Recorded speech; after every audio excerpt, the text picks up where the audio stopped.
तो हम लोग क्या देख रहे थे भाई? देखो, क्या सोच रहे थे? सोच तो यही रहे थे कि आर्थिक विकास दर कैसे निकलेगा। तो हमने ये देख लिया था। उसके बाद अगर दूसरी ओर देखा जाए तो आर्थिक आर्थिक विकास क्या देखने को मिलेगा? एक व्यापक अवधारणा है, ठीक है, जहां पर आर्थिक विकास के पहलू के साथ साथ गरीबी, बेरोजगारी, ठीक है, लैंगिक मतलब लिंग का किस तरीके से समानता बना हुआ है, या फिर आय असमानता, फिर आपको देखने को मिलेगा स्वास्थ्य, शिक्षा आदि जैसे अन्य सामाजिक और आर्थिक संकेतक से भी संबंधित है, ठीक है। और अल्प अवधि में किसको मापा जाता है? ग्रोथ को, वृद्धि को। और दीर्घकालीन, दीर्घकालीन ही बोलते हैं ना भाई। हाँ, दीर्घकालीन रूप में मापा जाता है किसको? डेवलपमेंट को। यहां तक क्लियर हो गया? कोई दिक्कत? ठीक है, चलो लिखो पहले ये स्लाइड को। ये इंग्लिश वाले या हिंदी वाले?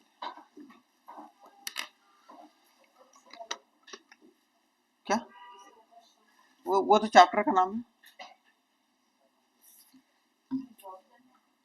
इसको ड्रॉ करोगे बताओ।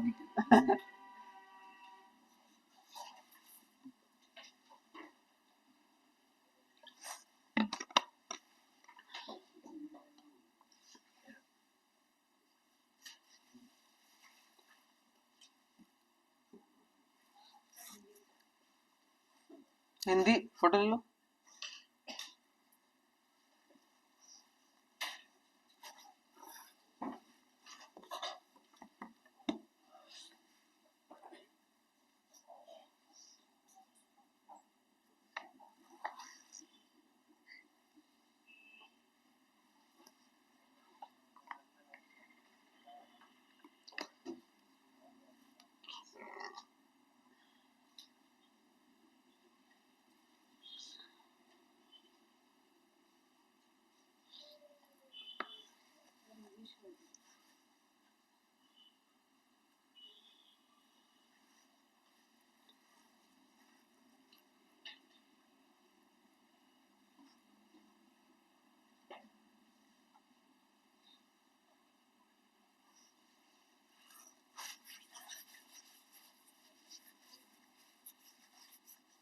अचानक से बोरोलिन का ये महत्व बढ़ गया।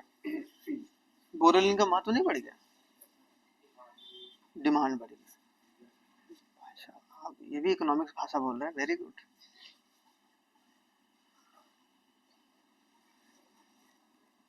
कभी माँ बाप सब्जी लाने भेजे और सब्जी का प्राइस कभी ज्यादा हो तो माँ बाप को ये बोलना है, क्या बोलना है? कि भाई मार्केट में डिमांड ज्यादा है, जिसकी वजह से प्राइस ज्यादा है, इसलिए हमने खरीदारी नहीं करी। अभी हम वेट करेंगे जब प्राइस कम होगा, तब हम अपनी मांग को बढ़ाने की कोशिश करेंगे।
कौन? हाँ हाँ, वीकली बेसिस पे भी हो सकता है, एक पीरियड ऑफ टाइम होना चाहिए। इन जनरली हम लोग एक फाइनेंशियल ईयर लेते हैं।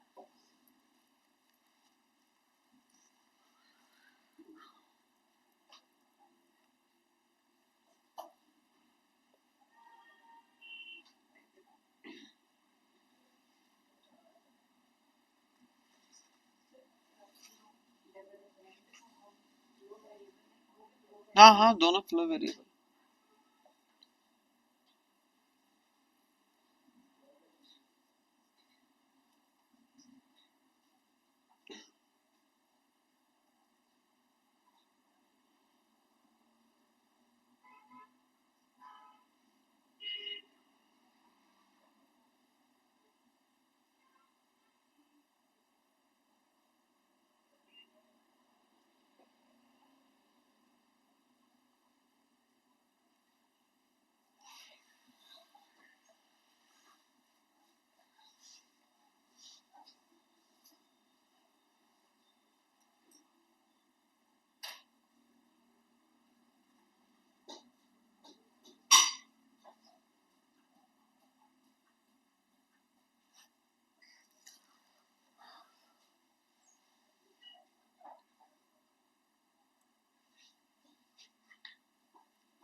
हो गया?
हो गया? चलो आगे थोड़ा सा देखते हैं अब, इन दोनों के बीच में डिफरेंस देखते हैं, ठीक है? बेसिक जो डिफरेंस है वो क्या है, ठीक है? समझने की कोशिश करना थोड़ा सा। अब देखो यहाँ पर सबसे पहले इकोनॉमिक ग्रोथ, उसके बाद इकोनॉमिक डेवलपमेंट। अगर मीनिंग देखा जाए तो ये सिर्फ किस चीज को मापता है भाई? क्वांटिटेटिव, क्वांटिटेटिव को ही लेकर चलता है। क्योंकि यहाँ पर क्या है कि क्वांटिटी को ज्यादा, कि भाई एक देश में मान लो कि 500 करोड़ की उत्पादन हुई, ठीक है, या 600 करोड़ की उत्पादन हुई, इसका मतलब क्या? क्वांटिटी को डिनोट किया जा रहा है, मात्रात्मक चीजों को, है ना, गुणात्मक चीजों को नहीं किया जा रहा है। लेकिन अगर इकोनॉमिक डेवलपमेंट के बारे में बात किया जाएगा तो वहां दोनों क्वांटिटेटिव और क्वालिटेटिव मतलब मात्रात्मक और गुणात्मक दोनों को साथ में लेकर चला जाता है। सबसे पहली बात ये, अगर इसका इकोनॉमिक ग्रोथ का स्कोप या दायरा देखा जाए तो ये क्या है? बहुत नैरो कॉन्सेप्ट है, और जो इकोनॉमिक डेवलपमेंट है वो ब्रॉडर कॉन्सेप्ट है। दूसरा डिफरेंस क्लियर है? ब्रॉडर क्यों भाई? क्योंकि बड़े पैमाने पर उसको देखा जाता है, ठीक है? इंडिकेटर लाइक यहाँ पर अगर इसका एग्जांपल देखा जाए या इंडिकेटर देखा जाए तो कौन है भाई? जीडीपी है, जीएनपी है। जीएनपी का मतलब ग्रॉस नेशनल प्रोडक्ट, ठीक है? उसके बाद अगर पर कैपिटा इनकम है, ठीक है, etcetera are considered as measures of economic growth. लेकिन अगर डेवलपमेंट का तो क्या? HDI, human development index. GII मतलब क्या है भाई? Gender inequality index. Gender inequality अभी इसके बारे में पूरा पढ़ेंगे हम लोग, मतलब ये चारों के बारे में अलग से मैंने छोटा सा बताने की कोशिश करी है। वैसे एचडीआई के बारे में तो हम लोग डिटेल में पढ़ेंगे इस चैप्टर के लास्ट में, ठीक है? तो फिर जीएनएचआई ग्रॉस नेशनल जो इनकम है पर कैपिटा, उसके बाद यहाँ पर जेंडर डेवलपमेंट इंडेक्स। ये सब सारे क्या है? एक तरीके से इंडिकेटर है किसके? इकोनॉमिक डेवलपमेंट के। उसके बाद अगर देखा जाए टर्म जो होता है वो शॉर्ट टर्म होता है। कौन शॉर्ट टर्म होता है? Economic growth. और लॉन्ग टर्म प्रोसेस होता है इकोनॉमिक डेवलपमेंट। ये भी क्लियर हो गया भाई, याद हो गया हमें।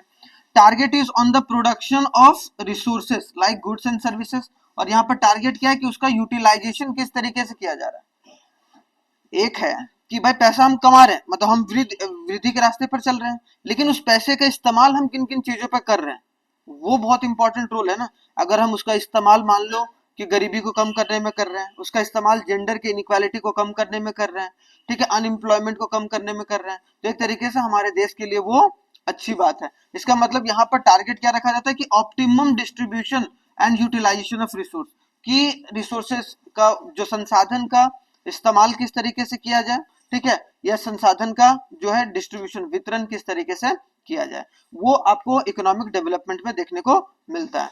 अगर एप्लीकेबल देखा जाए, कहां पर एप्लीकेबल है भाई, more relevant in the progress of developed countries. Economic जो ग्रोथ है वो मोर रेलिवेंट इंडिकेटर होता है प्रोग्रेस मापने का, कहां पर, डेवलप, क्लियर। अगर यहाँ पर डेवलपिंग कंट्री में देखा जाए तो it is more relevant for measuring the development in the developing countries, क्योंकि यहाँ पर ग्रोथ सिर्फ नहीं देख सकते हैं।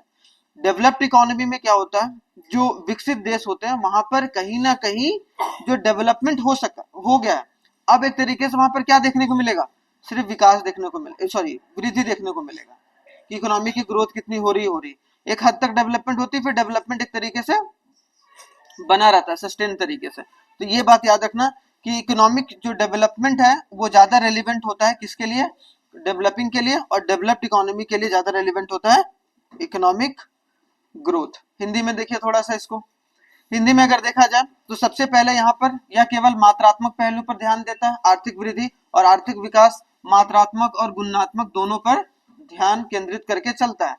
दायरा अगर देखा जाए, इसका दायरा सीमित है और उसका दायरा आपको देखने को मिलेगा क्या है, व्यापक है, ठीक है, यहाँ पर ये चीज क्लियर है। उसके बाद अगर मापन संकेतक देखा जाए तो इसमें जीडीपी है, जीएनपी है, प्रति व्यक्ति आय है, ठीक है, और इसमें जीडीआई है, मतलब ह्यूमन डेवलपमेंट इंडेक्स, और जीआईआई और जीडीआई और जीएनएचआई आदि जैसे संकेतक हैं, जिसके आधार पर हम लोग डेवलपमेंट को मेजर करते हैं, विकास को मेजर करने की कोशिश करते हैं। अवधि इसमें अल्प अवधि प्रक्रिया होता है भाई, और इसमें एक देखने को मिलेगा आपको लंबी अवधि या फिर आपको दीर्घकालीन जो अवधि है वो देखने को मिलता है। लक्ष्य जो है वो क्या है भाई, यहाँ वस्तु और सेवाओं जैसे संसाधनों का उत्पादन पर केंद्रित रहता है। सेंट्रल इसमें क्या है कि गुड्स एंड सर्विस का प्रोडक्शन हम लोग बढ़ाएं ताकि हमारे देश की इकोनॉमी की ग्रोथ हो, लेकिन यह लक्ष्य रहता है कि संसाधन का इष्टतम वितरण, ठीक है, कैसे किया जाए और उसका उपयोग किस तरीके से सुनिश्चित किया जाए ताकि सारे लोगों को वो सारे संसाधन प्राप्त हो, ताकि होलिस्टिक मतलब एक तरीके से डेवलपमेंट देखने को मिले, ठीक है। लागू अगर देखा जाए तो यह विकसित देशों में, ठीक है, प्रगति के मापन का अधिक जो है एक तरीके से प्रासंगिक सूचक है, जिसके आधार पर इसको मेजर किया जा सकता है। और यहाँ पर आपको देखने को मिलेगा विकासशील देशों के लिए जो आर्थिक विकास, दोनों क्लियर, कोई दिक्कत, ठीक है, बढ़िया। इसमें कोई दिक्कत हिंदी में कि इंग्लिश वाले में समझ में नहीं आया, हिंदी वाले में सारे चीज समझ में आ गया। अब देखो जैसा कि मैंने बताया था वहां पर डेवलपमेंट वाला, ठीक है, इसमें देखो अभी तो सिंपल में बता रहा हूँ ह्यूमन डेवलपमेंट इंडेक्स क्या होता है, अभी फिर हम लोग व्यापक तरीके से देखेंगे उसको। देखो ह्यूमन डेवलपमेंट इंडेक्स का मतलब क्या है भाई, यहाँ पर मतलब क्या है, measures the average achievement in the health education and income. याद रखना कभी भी ह्यूमन डेवलपमेंट इंडेक्स आ गया, ह्यूमन डेवलपमेंट इंडेक्स का मतलब क्या हो गया भाई, मानव विकास सूचकांक के बारे में बात हो गया। तो अब तीन चीजों के बारे में बात करेंगे, एक तो स्वास्थ्य के बारे में, ठीक है, एक शिक्षा और एक आय। इन तीनों को इंडिकेट साथ में मिलकर एक देश के किसी किसी देश के एचडीआई को तैयार किया जाता है कि उस देश में कितनी वृद्धि हो रही है। अगर एचडीआई बहुत अच्छे तरीके से अगर बढ़ रहा है भाई, जैसे हम लोग 130वें रैंक पर है अभी फिलहाल 193 देश में अगर देखा जाए तो 130th रैंक पर है ह्यूमन डेवलपमेंट इंडेक्स के रैंकिंग पर, ठीक है, तो याद रखना ये भी इंपॉर्टेंट है, ठीक है। तो अगर कोई पूछेगा कि ह्यूमन डेवलपमेंट इंडेक्स क्या मेजर करता है, तो भाई वो एक एवरेज अचीवमेंट बताता है किसी भी देश का हेल्थ, एजुकेशन और इनकम को साथ में मिलाकर। क्लियर हो गया ह्यूमन डेवलपमेंट इंडेक्स। इंडेक्स आगे आते हैं भाई जेंडर इनइक्वालिटी इंडेक्स, जीआई, ये सब सारे किसके मानक है भाई, डेवलपमेंट के। याद रखना क्या है भाई, डेवलपमेंट के, विकास के, तो ये भी याद रखना है थोड़ा सा, विकास के। उसके बाद देखो यहाँ पर दूसरा क्या है भाई, जेंडर इनइक्वालिटी इंडेक्स, मतलब measures the gender inequalities in a reproductive health empowerment and the labour market participation. जैसे मान लो कि हमने ये बोला भाई इसमें कि भाई जो है महिलाएं जो है उनको लेबर पार्टिसिपेशन में 10% भागीदारी है, ठीक है, महिलाओं का। इसका मतलब क्या है, एक तरीके से बहुत कम है भाई, है ना, बहुत कम है, जिसको एक तरीके से मतलब क्या है, जेंडर इनइक्वालिटी में अगर देखा जाए तो इनइक्वालिटी जो है वुमेन्स को ज्यादा एक तरीके से किया जा रहा है भाई, जिसकी वजह से समानता बढ़ नहीं रही है। तो हमको यहाँ पर एक तरीके से कम करके चलना है। तो अगर कोई बोले कि लोअर GII मतलब अगर जेंडर इनइक्वालिटी इंडेक्स कम होगा तो एक तरीके से हमारे देश में इनइक्वालिटी भी कम होगा। इसका सिंपल सा मतलब क्या है भाई कि अगर GII जेंडर इनइक्वालिटी इंडेक्स या लिंग असमानता जो सूचकांक है का कम मान कम असमानता को दर्शाती है कि भाई कम एक तरीके से दोनों में इनइक्वालिटी है। आई बात समझ में? दोनों चीज समझ में आ गया। ये जेंडर से रिलेटेड है और ये ह्यूमन डेवलपमेंट में तीन चीज, हेल्थ, एजुकेशन और इनकम। क्लियर?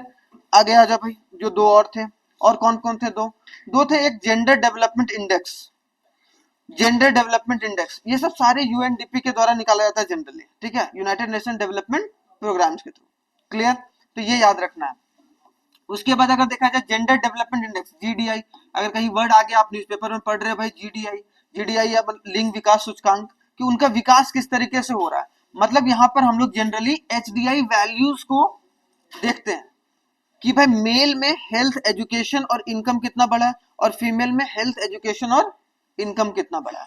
तो मतलब क्या, जेंडर का डेवलपमेंट कि क्या ज्यादा मेल डेवलप कर रहे हैं या क्या ज्यादा फीमेल डेवलप कर रहे हैं। तो इन दोनों की अगर या फिर इन दोनों के अगर कंपैरिजन को देखने की बात हो तो आप कौन सा सूचकांक देखेंगे? ठीक है, GDI। उसके बाद आता है ग्रॉस नेशनल इनकम। पहले ना इसका GDP इस्तेमाल किया जाता था, ठीक है, अब एक तरीके से P के जगह पर I, ग्रॉस या डोमेस्टिक नहीं, मतलब यहाँ पर नेशनल हो गया, ग्रॉस नेशनल इनकम।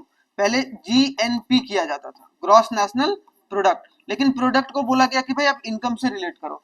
तो यहाँ पर अगर देखा जाए तो GNHI एक इकोनॉमिक मेट्रिक है जो कि पर कैपिटा इनकम को जनरेट करता है PPP के माध्यम से।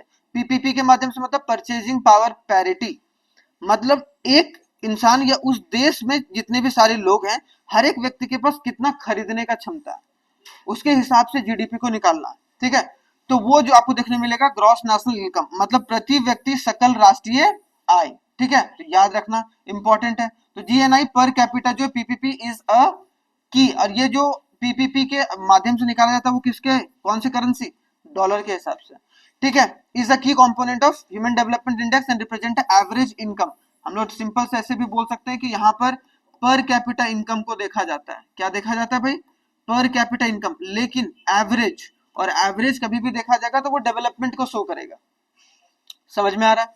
तो यहाँ पर एक चीज समझ के चलना ही है कि भाई यहाँ पर जो GNI पर कैपिटा निकाला जा रहा है वो किसके हिसाब से निकाला जा रहा है? PPP के आधार पर, ठीक है, मतलब परचेजिंग पावर पैरिटी कि खरीदने की क्षमता कितनी है हर एक व्यक्ति में, उसके हिसाब से उनका इनकम अच्छा हुआ या बुरा हुआ, उसका जो मेजरमेंट है वो आपको देखने मिलेगा gross national income per capita के हिसाब से देखने को मिलता है। तो ये आपको, हम बताइए कौन?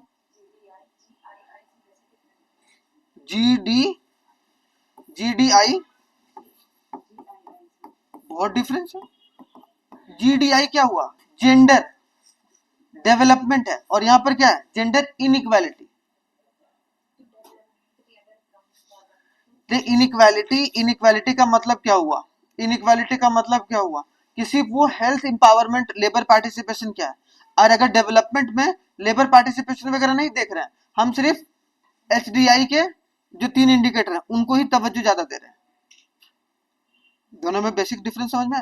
तो यहाँ पर होलिस्टिक अप्रोच है, और वहां पर एक तरीके से अगर देखा जाए जो लिंग असमानता सूचकांक में है वहां पर सिर्फ जो प्रजनन स्वास्थ्य या फिर आपको सशक्तिकरण, वुमेन का इंपावरमेंट कितना हो रहा है या ज्यादा इंपावर किसको किया जा रहा है उसको एक तरीके से मेजर कर रहे हैं, ठीक है, लेकिन यहाँ पर HDI के हिसाब से चल रहा है, ठीक है, तो याद रखना।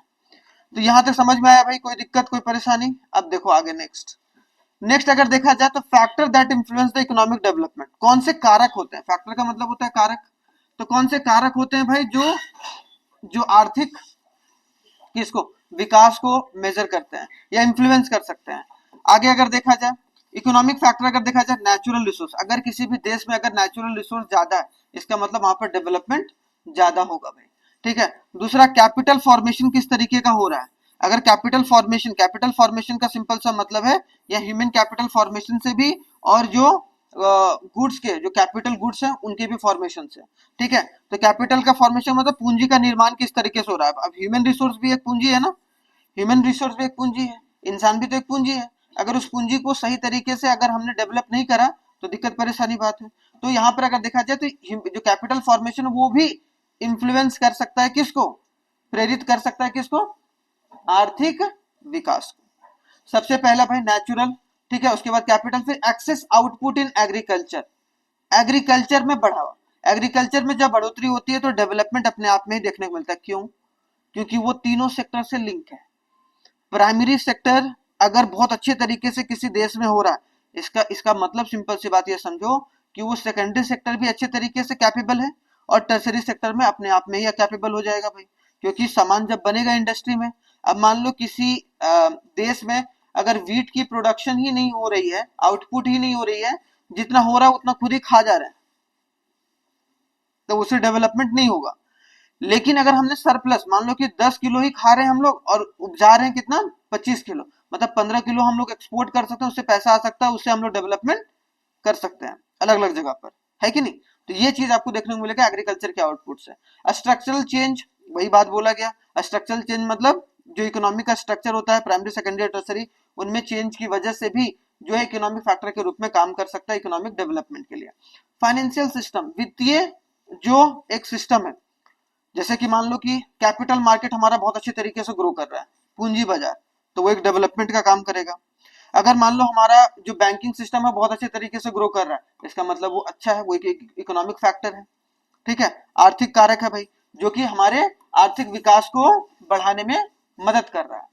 अगर देखा जाए नॉन इकोनॉमिक फैक्टर, अब देखो यहाँ पर कैपिटल फॉर्मेशन तो हमारे पास इकोनॉमिक फैक्टर, ठीक है, लेकिन अगर यही ह्यूमन कैपिटल को जनरेट किया जाए तो वो नॉन इकोनॉमिक फैक्टर हो गया। ठीक है, उसके बाद एजुकेशन हो गया, टेक्नोलॉजी का बढ़ावा, स्किल डेवलपमेंट का, ये सब सारे क्या है, इसके भी बढ़ने की वजह से इकोनॉमिक डेवलपमेंट। मान लो एक देश में टेक्नोलॉजी बहुत अच्छे तरीके से पनप रहा है, इसका मतलब उस देश में डेवलपमेंट हो रहा है भाई। ठीक है, एजुकेशन बहुत अच्छे तरीके से प्राप्त हो रहा है, इसका मतलब उस देश में डेवलपमेंट हो रहा है भाई। ठीक है, ये चीज। इफेक्टिव लॉ एंड ऑर्डर, बहुत ये इंपॉर्टेंट है कि अगर आप चाहे कितना भी पैसा कमा लें, अगर आपका लॉ एंड ऑर्डर ठीक नहीं रहेगा तो किसके जैसा, नेपाल के जैसा हाल हो जाएगा। वहां पर कुछ, वहां लॉ एंड ऑर्डर ठीक नहीं था, इसी वजह से जेनजीज ने अटैक कर दिया भाई। ठीक है, उसकी वजह से पूरी अर्थव्यवस्था, अब ऐसा नहीं है ना, अगर कहीं भी दंगा फसाद होता है इसका मतलब क्या है कि हमारे जो रिसोर्सेस हैं वो भी डैमेज होते हैं, फिर से आपको बनाना पड़ेगा वो चीज। मान लो कि एक दंगा हुआ, उसमें 10 बसें जल गई, वह 10 बसें, मान लो कि एक बस का दाम 10 लाख रुपया था, 10 बसें का दाम कितना हो गया भाई, 1 करोड़। अब 1 करोड़ का नुकसान हुआ है ना भाई, वो कहाँ से आएगा, फिर से दिक्कत परेशानी होगा, फिर से वो पैसा आपको लगाना पड़ेगा। तो लॉ एंड ऑर्डर ठीक रखना, एथिकल एंड सोशल वैल्यूज को क्रिएट करना, इसीलिए देखो आजकल हैप्पीनेस इंडेक्स भी निकाला जा रहा है। हैप्पीनेस इंडेक्स की मतलब एक देश में वहां की जनता कितने खुश है या नहीं है, उसको भी मेजर करने का तरीका। तो ये सब सारे क्या नॉन इकोनॉमिक फैक्टर है। इससे ये इसका मतलब ये है कि नॉन इकोनॉमिक फैक्टर अगर बढ़ेंगे तो अपने आप ही इकोनॉमिक फैक्टर बहुत तेजी से बढ़ेगा।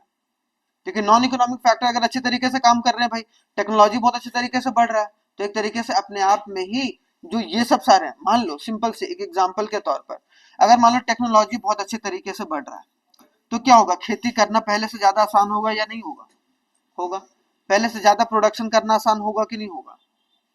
तो नॉन इकोनॉमिक फैक्टर, गैर आर्थिक जो कारक हैं वो डायरेक्टली अफेक्ट कर सकते हैं किसको, इकोनॉमिक फैक्टर्स को। इसको हिंदी में देखो थोड़ा सा, यहाँ पर क्या बोला गया भाई, देखो क्या है, एक आर्थिक विकास को प्रभावित करने वाले कारक, जो प्राकृतिक संसाधन, पूंजी निर्माण, ठीक है, कृषि कृषि का अतिरिक्त उत्पादन, संरचनात्मक जो परिवर्तन, कुशल वित्तीय प्रणाली बहुत जरूरी है। अगर प्रणाली, वित्तीय प्रणाली बढ़िया नहीं होगा तो एक तरीके से वहां लोन वगैरह सही तरीके से नहीं दिया जा रहा है, पैसों को अच्छे तरीके से मैनेज नहीं किया जा रहा है, पूंजी बाजार को सही तरीके से रेगुलेट नहीं किया जा रहा है। जैसे मान लो कि सेबी वगैरह अगर सही से फंक्शन ना करने लगे, आरबीआई सही से फंक्शन ना करने लगे, नाबार्ड सही तरीके से फंक्शन ना करने लगे, तो कहीं ना कहीं दिक्कत परेशानी तो आएगी ही आएगी भाई हमारे देश में, है कि नहीं। तो वित्तीय प्रणाली का सही तरीके से फंक्शन करना भी एक इकोनॉमिक फैक्टर है। ठीक है, गैर आर्थिक कारक कौन है भाई, मानव पूंजी, शिक्षा, प्रौद्योगिकी और एक तरीके से कौशल विकास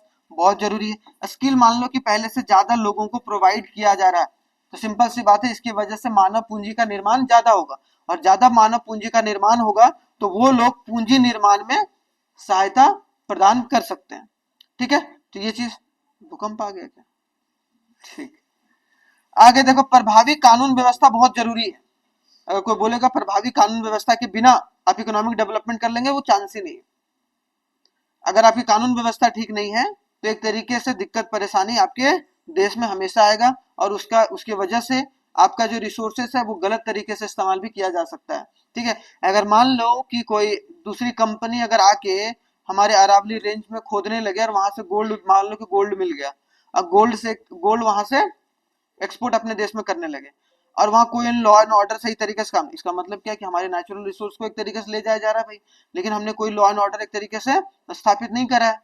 जो कि आप देख सकते हैं कि वेनेजुला में लॉ एंड ऑर्डर खराब होने की वजह से ही तो अमेरिका ने अटैक करा, नहीं तो क्यों अटैक करता भाई? सिंपल सी बात है? ऑयल रिजर्व सबसे ज्यादा भी वहीं पर है। हाँ, तो इसकी वजह से लॉ एंड ऑर्डर ही तो, अगर वहां लॉ एंड ऑर्डर ठीक रहता तो अमेरिका वहां अटैक करता, तो एक तरीके से अटैक उस तरीके से नहीं हो पाता, वहां दूसरा लीडर खड़ा हो जाता। ठीक है, अब उसकी वाइफ के साथ उसको भी एक तरीके से उठा के लेके आ गया भाई, ताकि जो उसका कोई एक आगे बचे भी ना। ठीक है, यहां तक लिखिए भाई फटाफट।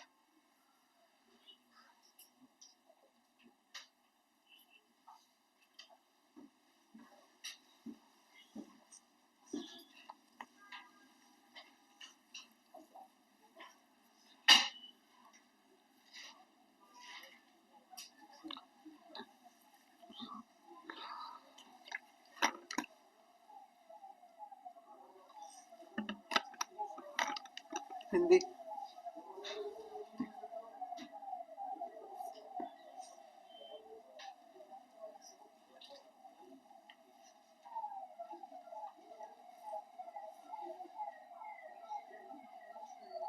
नेता ही बन जाओ, सबसे बढ़िया है, देखो तो कोई दिक्कत नहीं। हम लोग इतना पढ़ पढ़ के थक रहे बैंक, हो गया।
डेवलपमेंट,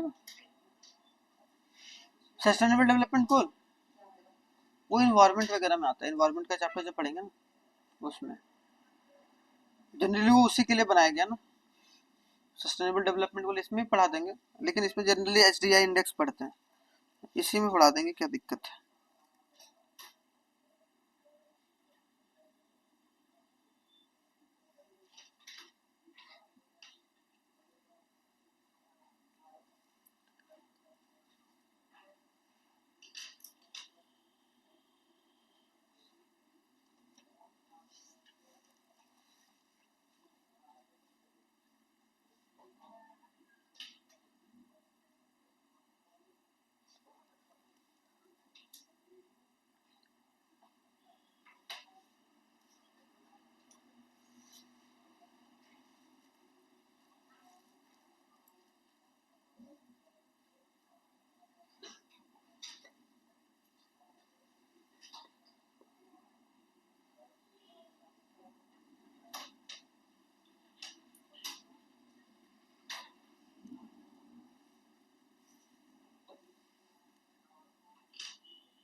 हो गया, आगे बढ़े।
हो गया।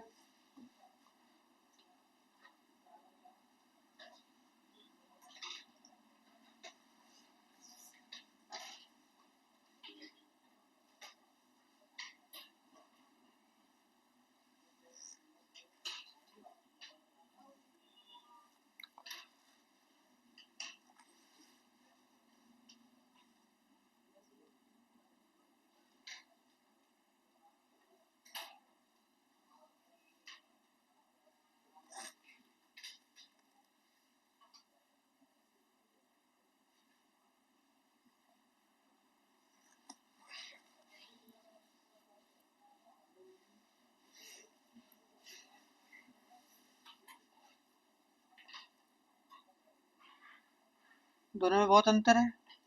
इनइक्वालिटी मापता है, वो डेवलपमेंट मापता है।